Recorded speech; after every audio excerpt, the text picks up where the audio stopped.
सोने हबीब फरमायो मदीने वाले ताजदार फरमायो तो उम्मती उम्मत मरहूमा मुझी उम्मत रहमत कयल उम्मता मुझी उम्मत रहमत वारी उम्मता साहबन जो से इहो वरी किया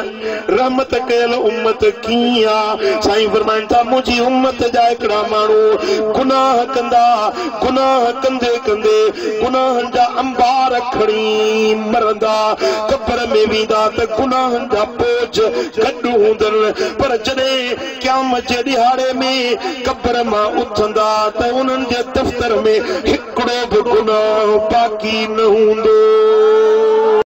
बुढ़े समझण जी ॻाल्हि आहे। उन्हनि गुनाह कया गुनाह कमाया गुनाह खणी वञी कब्रुनि में सुता हाणे कब्र में न इबादत करे सघे न रोज़ो रखे न निमाज़ पढ़े न तिलावत करे न दुरूद पढ़े न ख़ैर ख़ैरात करे भला इहे गुनाह बख़्शा कीअं विया माफ़ी कीअं मिली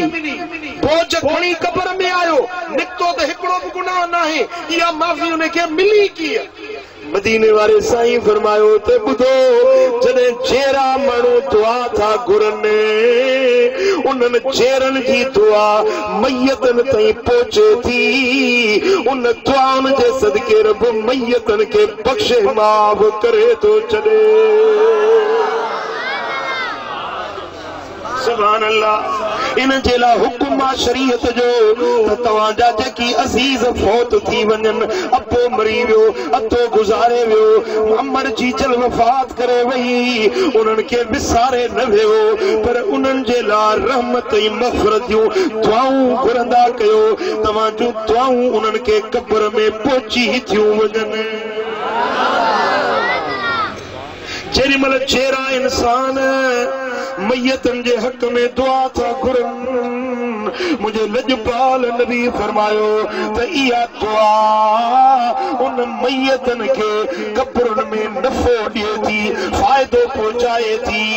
उन्हनि जा गुनाह बख़्शाए थी उन्हनि जे दर्जन खे वधाए थी